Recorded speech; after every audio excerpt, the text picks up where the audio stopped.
Thank you for joining us for SafetyFOCUS Connect. We would like to thank our premier sponsor, Amazon, and our champion sponsors, Draeger and Granger. We truly appreciate their support of ASSP, our members, and this event. Welcome to today's session, What Belongs in Your LinkedIn Profile. This session was pre-recorded for our Future Safety Leaders event. Please enjoy the presentation. Welcome to What Belongs in Your LinkedIn Profile. I am Patrick Walacco, co-chair of the Future Safety Leaders Conference Planning Committee. Now it's my pleasure to introduce you to Morgan Bliss, assistant professor at Central Washington University and active Future Safety Leaders Conference Committee liaison representing the Council of Practice and Standards. I am Morgan Bliss, and I am the previous administrator of the Training and Communications Practice specialty as well. I just finished up a 4-year stint of that, and I've been involved with ASSP for 10 years. As of December, I'll have my 10 years complete, so that's pretty exciting. So today we're going to talk about what is LinkedIn, because some of you may be on different social media platforms for your personal life. I'm on different ones for my personal life. Who uses LinkedIn and why? How do you develop your professional network? How can you share your knowledge on LinkedIn? And how much is too much to share? And that last one is a little bit subjective, but it should be an enjoyable conversation. All right, so this is me. If you connect with me on LinkedIn, which I encourage you to do so, send a note or something with it, because I get a lot of random connection requests, just so I know that there's a reason why you're connecting. So I'm using my own LinkedIn profile for examples, and I usually, if you look at it now, it's basically me in 2016. I haven't really updated it since then, and I leave it that way intentionally so that I can go over it with my seniors in my senior capstone class of the things that need to be fixed or updated. So I leave it as a work in progress, as it were. And yes, you're welcome to join my professional network. I have something like 1,100 connections, and I do actually know most of them, which is really cool. And I know most of them through ASSP. So connect with me. Thanks. So what is LinkedIn? In short, it's a professional networking site. So back in the day when I first started in 2006 in my professional career, I had a stack of business cards, and that's how I tracked who I was in contact with. And now I primarily use LinkedIn for that. I still get their business cards, but then I don't have to sift through them and wonder who was from where and write little notes on the back. So it's basically an e-resume and a networking site. And so the e-resume portion is where you can be found by recruiters or scouted in that fashion. And so that's exciting. Or just keeping track of all the various things that you do without putting it in a Word document or pages or whatever else. So you're able to make connections with people that you actually know, and we'll get to that in a minute, or you can follow people that you're interested in.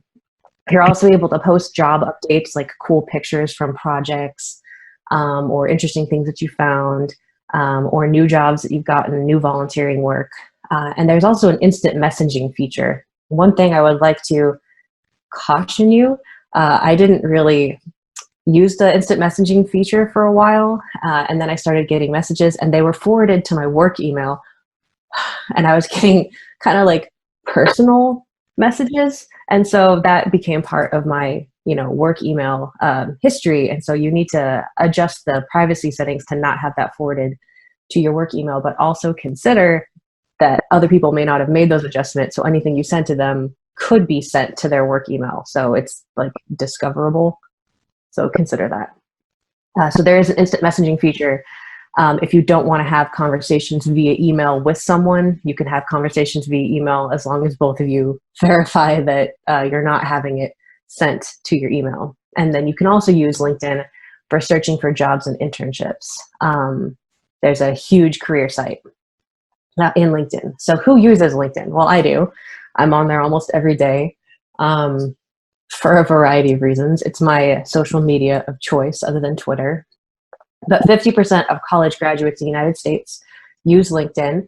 So it's primarily, for that networking, professional development kind of situation. 40% of people, like me, use it daily. I use it through my app on my phone. And 75% of the users are outside the United States. So I get a lot of international requests, but if they don't come with a message or I don't know them, I don't generally connect because it's like some random person like running up to you and asking for a handshake and you're like, hi, hold please. But the most important part is 87% of recruiters use LinkedIn to find people. And so I use it primarily for keeping track of people that I've met professionally or people that I admire their work. So that's my preference, just because in this industry, you meet so many people, especially if you become like a consultant or become part of ASSP. So, or, as a professional. So it's hard to like remember who belonged to what, or they get married and they change the name. So I use it for that. So one of the biggest elements of social media use, which you probably know, is privacy. And so you can manage your privacy by going to your account preferences, and you can either register for LinkedIn if you haven't already with a Microsoft account, a Google account, or like an email. And you can set it so that your posts from LinkedIn go to your Twitter or your other social media, they can cross post, that's pretty common. And so you want to set up your account preferences to see who can see you and how much of your information they can see. Like I don't have my email and my cell phone posted because I'm not a consultant anymore and I got tired of getting 8 million robocalls. You can also hibernate your account if you're going through something complicated or intense in your personal life and you just don't really want to be found, or you want to just temporarily deactivate it. So you can do that. It doesn't delete it, it just makes it go away for a little bit. And you can also change the visibility of your profile. So if you go on LinkedIn now and try to find me and you don't send me a connection request, I may get a notification that says so-and-so was looking at you on LinkedIn. And we very semi-fondly call that LinkedIn stalking, because you're like, who is this person who is looking at my profile? And when you're starting in the industry, it's kind of exciting. You're like, oh, I'm getting noticed. Oh, people want to like know who I am.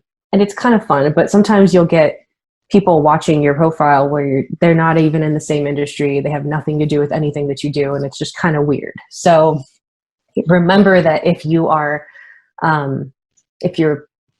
we'll go with lurking on people's profiles, generally they get a notification. So if you don't want them to know, don't be logged in when you're looking at their information. And you can also edit your public profile to just be, your name, your photo, and just basic information, or you can have it like mine is, where it's most of my information is public except for my contact information. So that's the basic elements of privacy for LinkedIn. So let's get into the details. How do you set up your profile? So first, you want a professional profile photo. And when we go through my profile here in a minute, you'll notice that my profile photo isn't entirely professional. Like I'm wearing a nice button-down shirt, but it doesn't have like that grayed out background, and it wasn't taken by a professional photographer, just because I'm not that person. You pick the persona that you want to demonstrate on LinkedIn. Most of you are familiar with this from other social media sites. And so if you want it to be super professional, like you would see on like a law firm's partner, list, you can do that. Or you can have it be a little bit more casual, like mine is. But I wouldn't recommend that you do like some crazy, like looking up at your phone selfie. That doesn't send the right message. You want basically a photo that says, I'm ready for work, because that's what this is for. This is professional. And then you should also add a background photo. I haven't added one to mine just because I like to use it as an example of what you should do. You should also have an interesting headline for yourself. Mine is not very interesting. It's pretty generic. Abby Ferry has a really interesting one.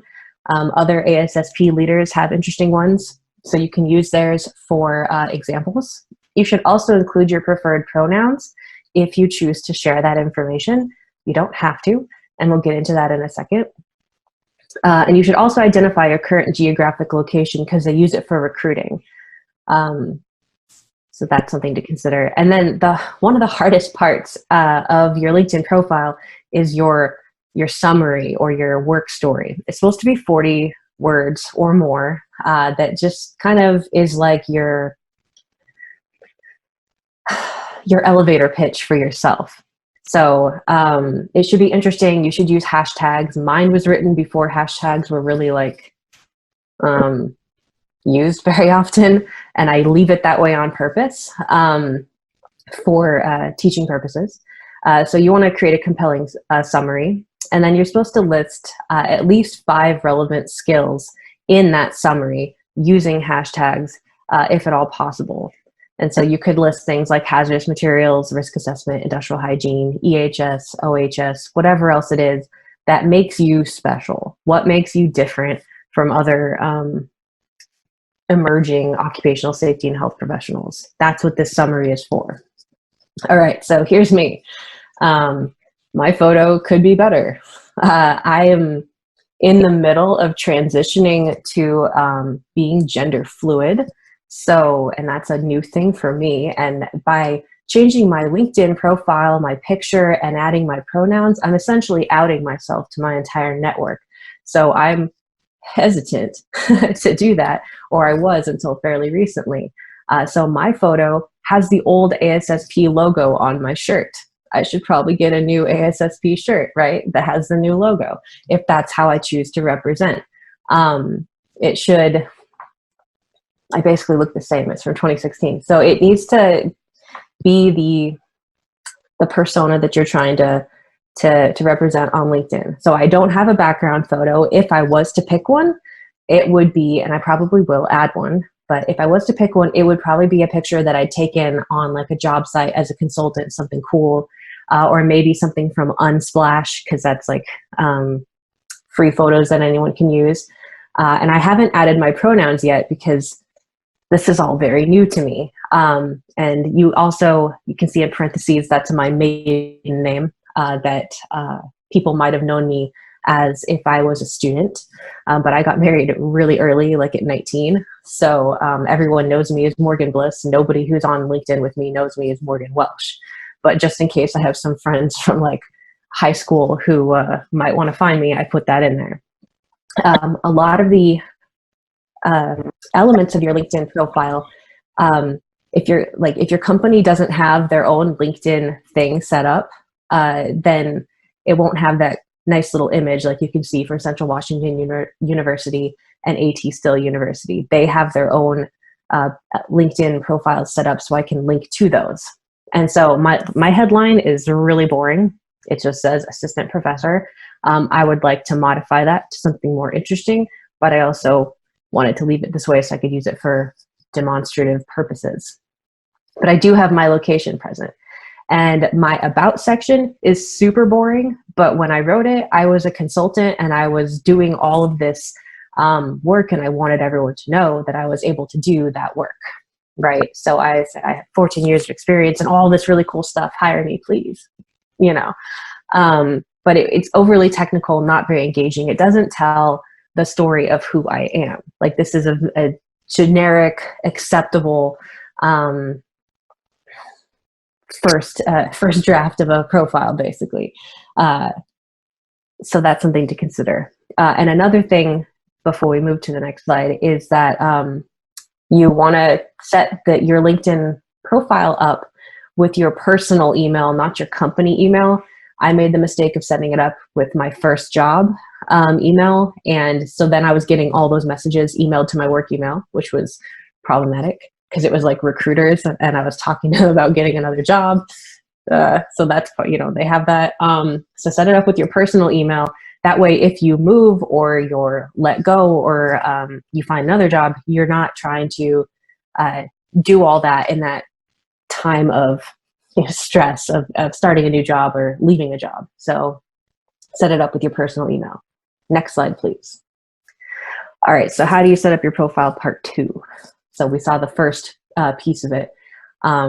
You should try to include some visuals of work that you've done. So if you're a student, maybe consider, if you're proud of your work, putting up your capstone, putting up some presentations that you've done, putting up pictures of, hazard recognition that you did, or even maybe some like memes that could be used for training purposes.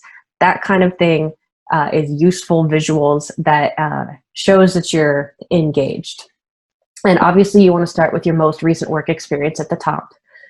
Don't put it in backwards. I think LinkedIn is set up so that it automatically puts your most recent work experience at top, but you also want to add any other relevant work experience. So I don't know about some of you, but when I was in college, I worked 2 or 3 jobs while I was going to school, like a pet sitter and Starbucks and data entry clerk and a whole bunch of other things. I don't have any of that listed on my profile because it's not really relevant to what I do now.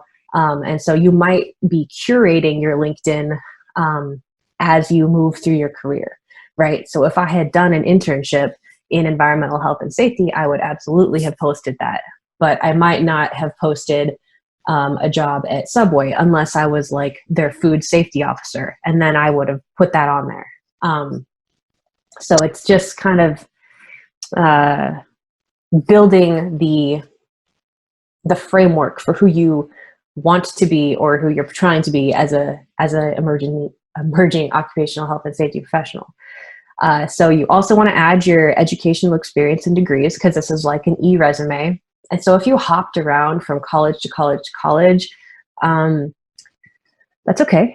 It just makes for a challenging read on LinkedIn. So I would consult with one of your professors, perhaps, on how to address that, because usually the credits are transferred to wherever you're graduating from. So it might be okay just to say, I graduated from this school, rather than I attended all these other schools that led to me graduating from this school.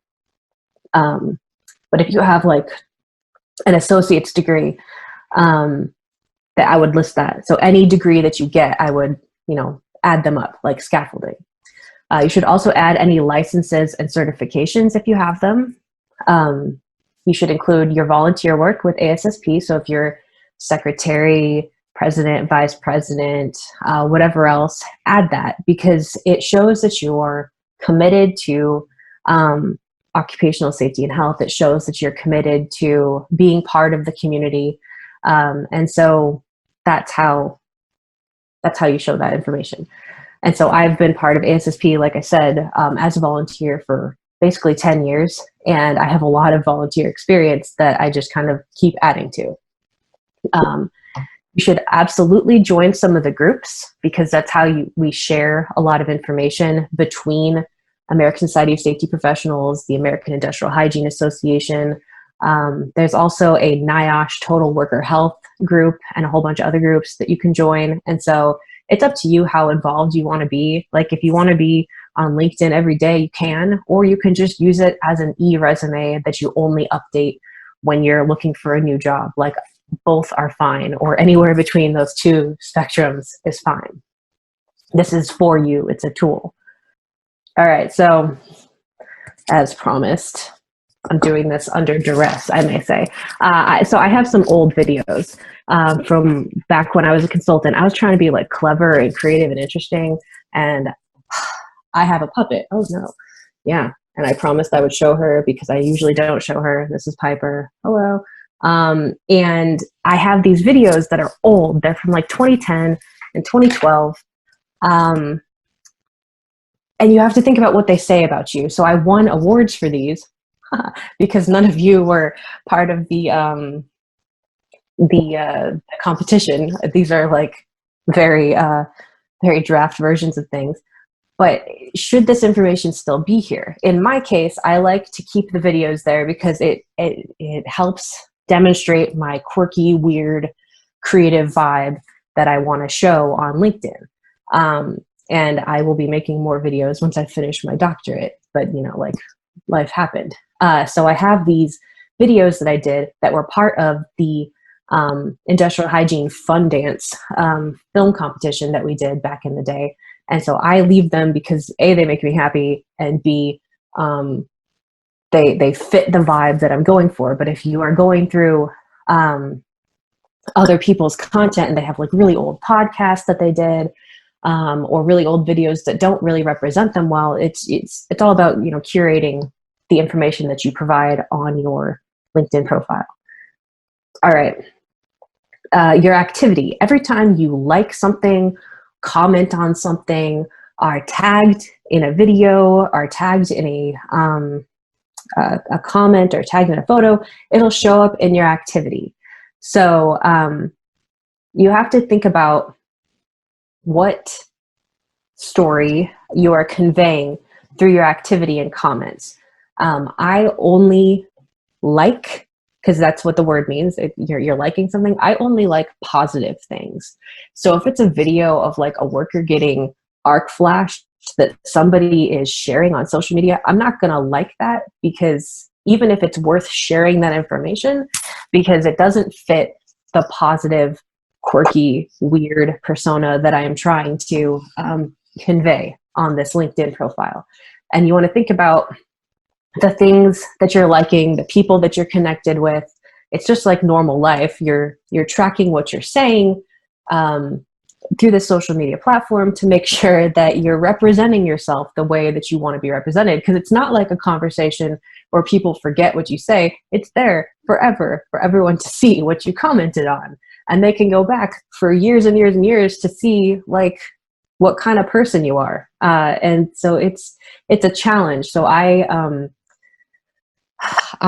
write and delete posts and keep them saved. And you know, there's definitely like a pause between when I want to share information and I'm really thinking about what does this say about me, and do I want this to be part of my social media profile forever? So think of that. And then obviously keep your current employment at the top, and you should use this as a virtual resume so that your recruiters and your colleagues and your friends and everyone else can find you and know that it's actually you. And it's really up to you whether you want to do big, long narratives of your experience, of everything cool that you did, or whether you want to just have it be kind of generic. Mine's only a couple sentences or shorter, or if you want to do bullet point format. This isn't a resume, so you don't have to fit it on one page, but you also don't want to overwhelm people and get into the details of like every single thing that you did on a job, because it's kind of like oversharing and a sketch bit desperate. So, but that's okay if you're new, because you're like, please give me a job. Other things. So I'm currently very, very close to finishing my Doctor of Education degree, and I'm not updating it until I have the paper in my hand or the email saying that I'm done, even though I'm 99.5% sure that I will finish in December. I'm not updating it. So you should definitely include in progress degrees, but don't misrepresent yourself. Don't pretend to have degrees that you don't have. Don't fudge when you're going to finish the degree, because your employer will know. And it's not worth getting in trouble over or making someone angry and lying unnecessarily. Don't misrepresent yourself. So you can just say you are pursuing whatever degree and your expected graduation is whatever date. And if you are working on a master's sometime in the future, you want to provide some sort of explanation of what kind of coursework you did, because every master's degree is different. And then if you did a applied project or a thesis or a capstone for your bachelor's, whatever else, talk about it. Share the cool things that you've done. Put it in your education, because for me, I wrote this article and did this applied project between 2011 and 2012, which doesn't seem very far away, but also seems really far away. And so I use this explanation to remind myself what my project was, because I've done a bunch of other things since then. And whether you presented the the findings and whether you have a published article. Like, that's all information that you would want to put in your education section. Okay, so licenses and certifications. This is an interesting one. So you should only include your active board certifications and actual licenses. This is not where your training goes. So things like your CIH, your CSP, or GSP, your Graduate Safety Practitioner designation, that's what goes here. Back before I joined academia, I also had my EPA risk assessor and project designer for lead. I had asbestos inspector, management planner, project designer, and I used to have all that on there. But I don't do that work anymore, and I don't want to do that work anymore, so I don't put that on my e-resume. It's saved, but it's not part of this licenses and certifications element. So if they're expired, you can still have them on there like that you had them, but I actually pulled mine off of mine because I don't want to be found to do asbestos and lead work anymore. I like to do other things, but my early career was a ton of asbestos, lead, and mold. I used to also have a certified indoor environmentalist designation that I would have put here. And so make sure they're active and make sure they're accurate. And you can even include your credential ID so that they can go to the directory of the Board of Certified Safety Professionals or the American Board of Industrial Hygiene and verify that you do actually have the certifications that you say that you have. I would not, however, post copies of your certificates because people might like take them and edit them and pretend like they're theirs.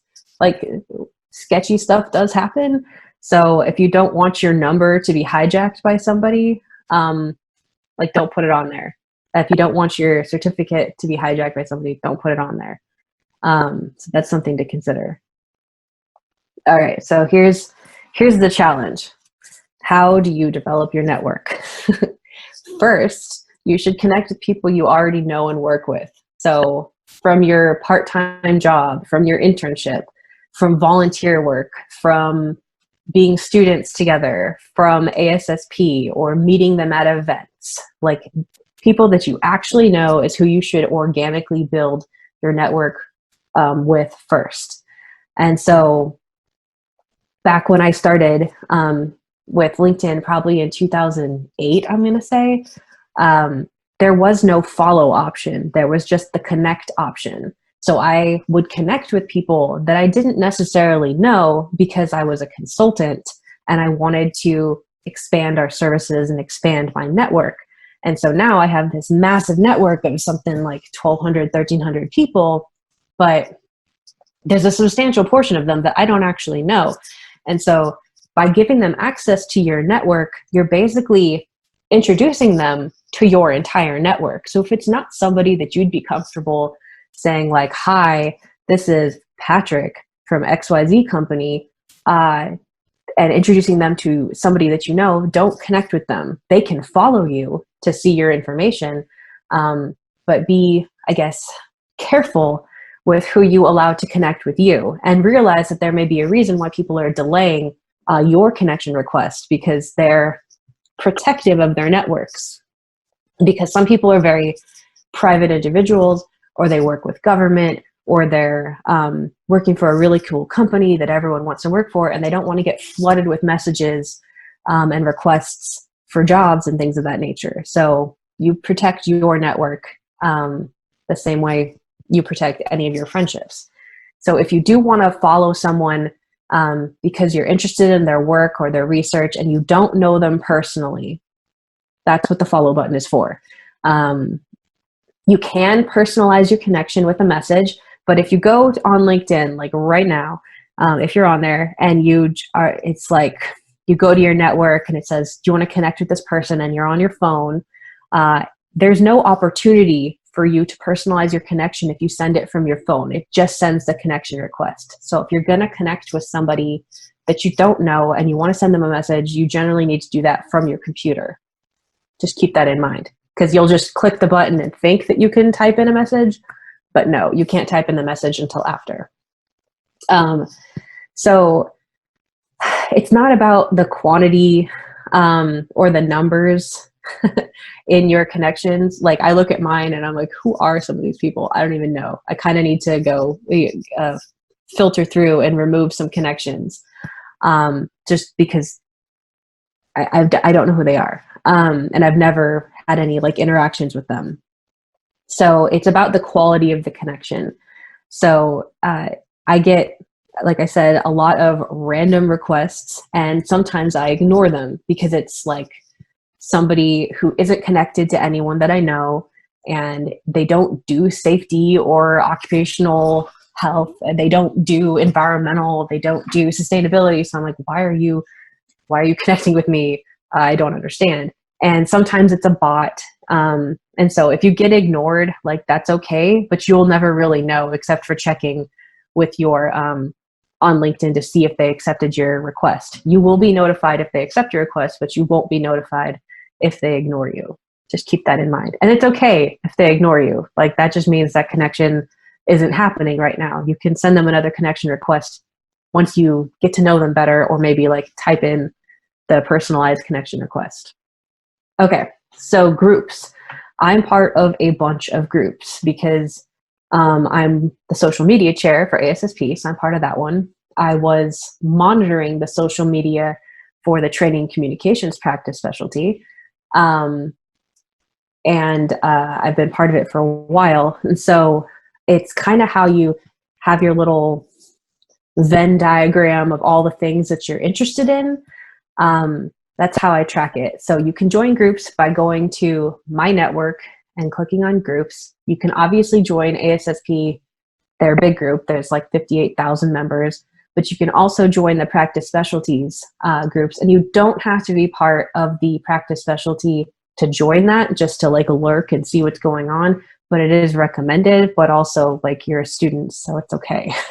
Especially if you're in your request to join, you say like, I'm a student and I'm interested. You can also join some local sections and chapters on LinkedIn. And then there's AIHA has several different groups. National Fire Protection Association also has groups.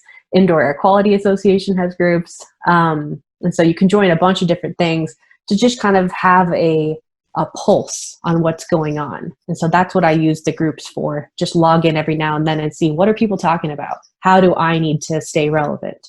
That's what I use it for. You can also join Workplace Health Without Borders. It's a great group to be a part of and participate in if you get a chance. There's a new Safety Differently group that's a lot of fun because they question everything in safety. And so it really makes you consider your assumptions about our science. And then also join your university alumni groups because they're strangely useful in getting jobs and making other connections. Next slide. Okay, so your skills, your students. So, you know, you're not fudging the fact that you have skills. You do have skills. And if you did an internship, you learned, but you're limited to 50. So I put in a bunch of things that I wanted to be known for, but the top things that I'm known for, I think, are industrial hygiene and like environmental awareness, which is kind of a meaningless skill. Like, yeah, the environment, it's a thing.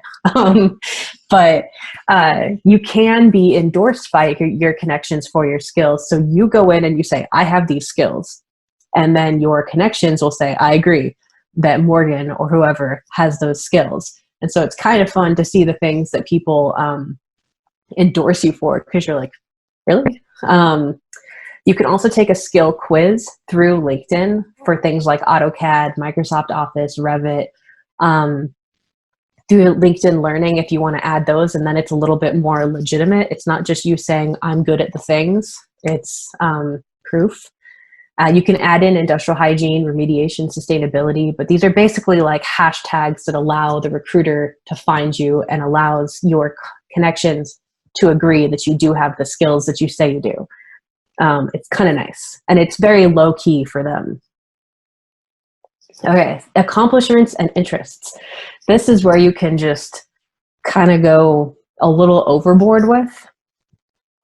With accomplishments, if I was to list, and this is not trying to like make myself sound fantastic or whatever, but if I was to list all the courses and trainings and projects and publications that I worked on, like my LinkedIn would be like forever long. Just no.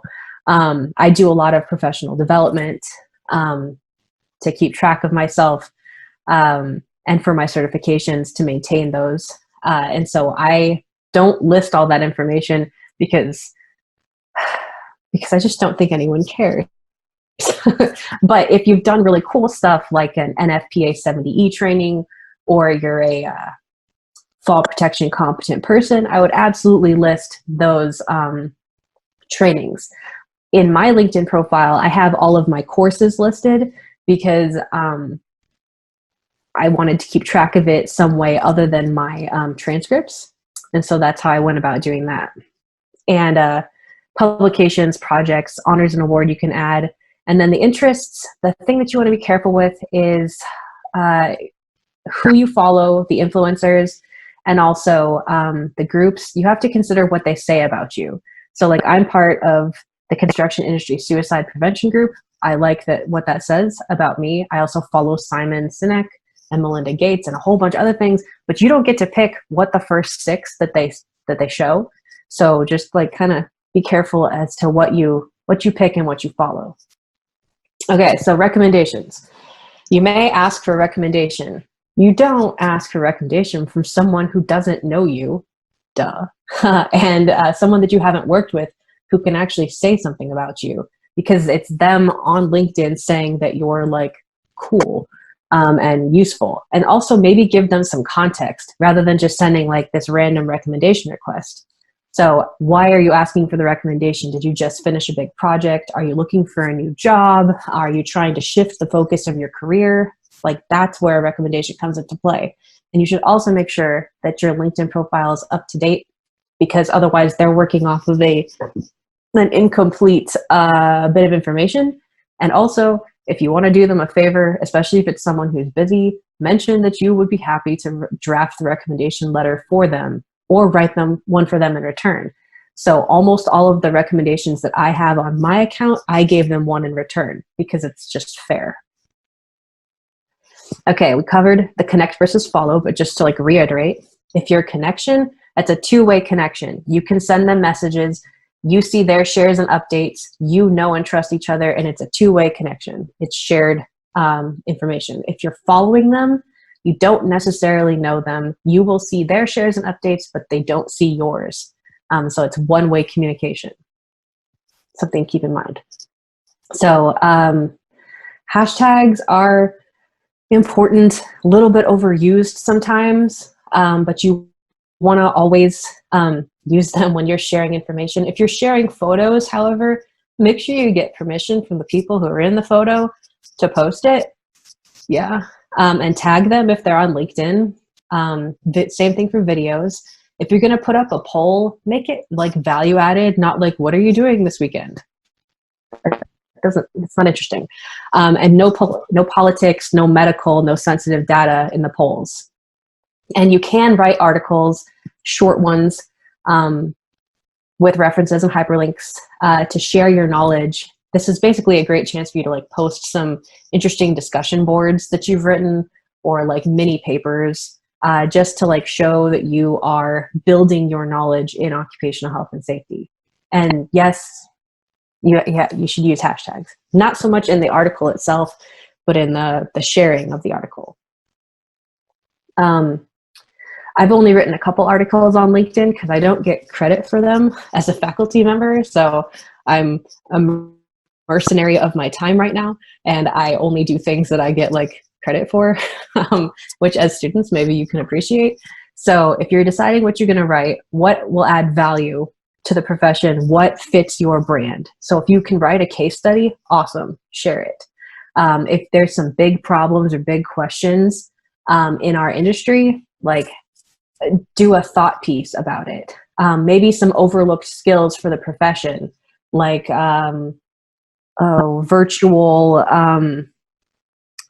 risk assessment or virtual hazard identification stuff. Like how can more experienced safety professionals who aren't so great with social media and aren't so great with technology, how can they build their skills, you can share your information. And if you have a podcast, like everyone in safety apparently has a podcast now, you can also post transcripts of your podcast. That helps with accessibility, and it also helps share the information for people who don't listen to podcasts but still want the information. So on unfollowing means that you don't see the person's posts, but you're still connected. I do that if someone annoys me. And what it takes for someone to annoy me is they're not being professional on LinkedIn. They're posting about like religion. LinkedIn is not the place for religion. It's not the place for politics. If they're oversharing and like posting videos of themselves multiple times per day, I consider them like human spam, where I'm just like, okay, I got it. Like, you're bored and you need something to do. I don't know, like hobbies. So religion, politics, if they're obnoxious or rude, or they're posting really just like toxic material, I unfollow them, but I might not remove the connection.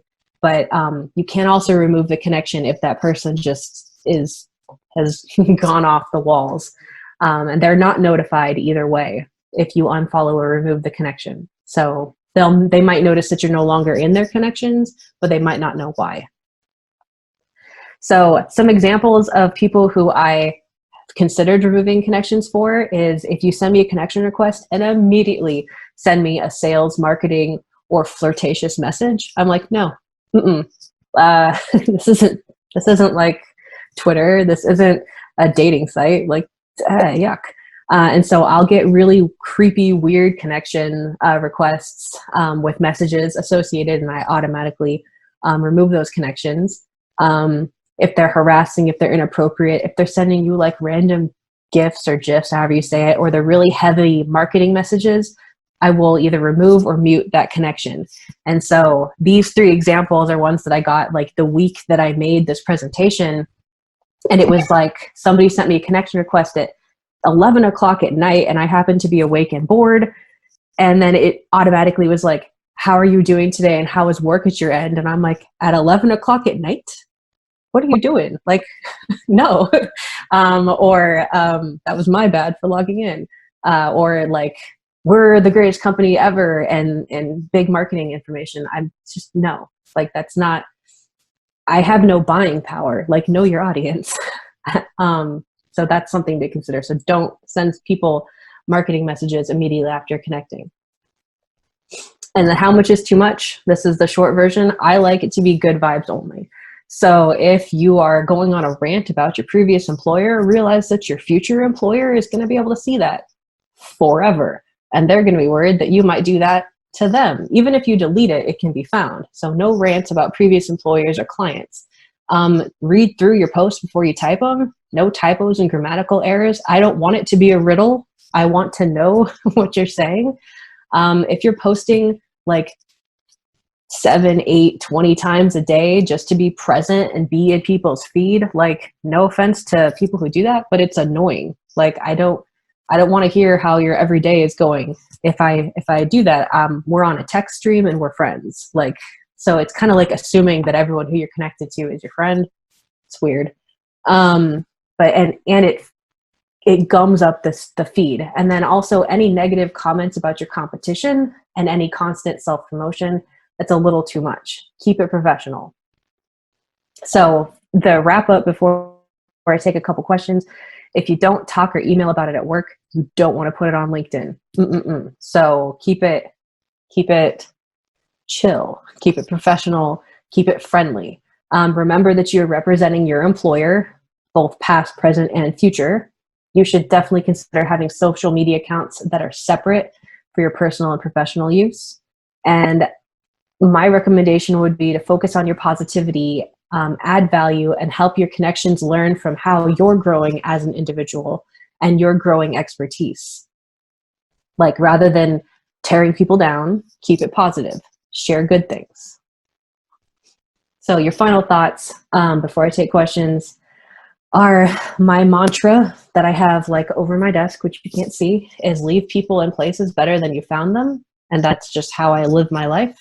And also, you can totally get sucked into LinkedIn with all the infighting that happens and the arguments. So just limit your social media use to essential tasks. Like if you just want to use it as an e-resume, just do that. You don't have to get super involved and connected, but it does help to grow your professional relationship. So that's all I have for random questions. And I think we can, oh, and there's some links for more information if you're interested. Do we have any questions, Latrice or Susan? I got a question that came through. Cool. It's about sharing your work. What is the best way to do that? Is it by writing a post and attaching your work? Or is there another way to do it? Is there a spot in your profile you can post it? Yeah, so under your summary, you can post like documents, like project reports. Just keep in mind that you need to get permission before posting that information, especially if you're like working on any consulting style things. You can post like a PDF, or you can post pictures, and you can also do like project updates through just a general activity post. And you can attach either photos or videos, or things of that nature. It's pretty simple, but really get permission before you post stuff. Like none of my consulting work is up there because, you know, my clients would not have wanted that information shared.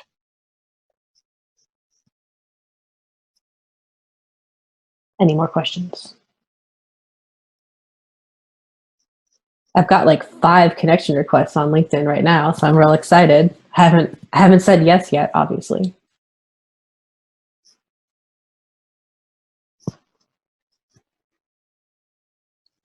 I can just babble some more. I don't like silence. Trainings, I would definitely put, hi Megan, I would put trainings in your courses section or just in accomplishments. That's where it would go. Or you can mention it in your summary if it's a really cool thing, and then the details of it, the completion date, the continuing education units. And this is actually helpful if you do get a certification, to track all the continuing education that you've done. You can use LinkedIn to do that rather than at the end of your 5-year cycle panicking and trying to find it all. Hey, Morgan, this is Rick. A common question we get is, if I've only got an internship, how can I highlight that if I only have limited exposure to positive metrics to report out? Do you think narratives are better, bullet point narratives, or should you use whatever numbers you can use and justify? I would do a narrative with bullet points. So details in the bullet points, but that way it's easy for a recruiter to skim.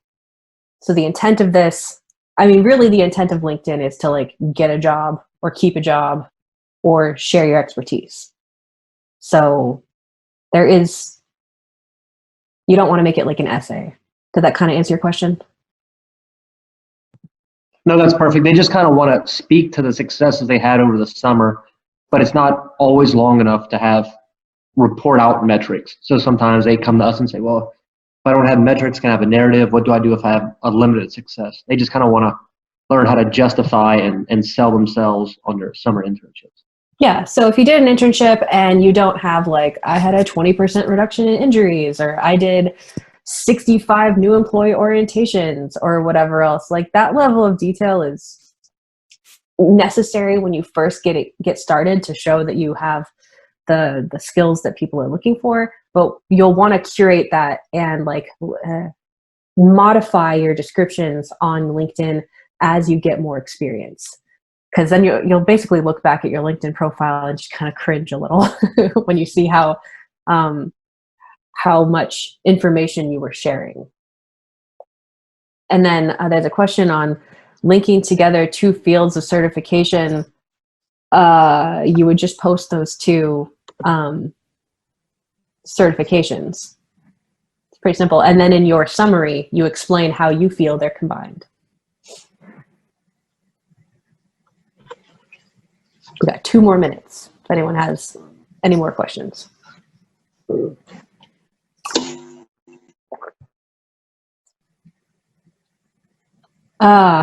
you be at a significant disadvantage when pursuing a career compared to someone who is social media savvy? Yes and no. If you want to do a government job, they kind of don't like it when you have social media and you're overly present on it, because they're kind of worried that you're going to share confidential information. So not at a disadvantage. If you want to be a social media safety person, then you start that early on in your career. I have a lot of friends who connections who just use this as an e-resume, and they only update it when they're getting a new job. And that's totally fine. It just depends on if you want to be part of this conversation, the virtual conversation that's happening, as opposed to, you know, real life where things are actually solved. And Megan has a question about success. How do you define success and safety? Great question. I don't know a lot of people who put leading indicators and lagging indicators in their LinkedIn profiles unless they're really highly experienced certified people.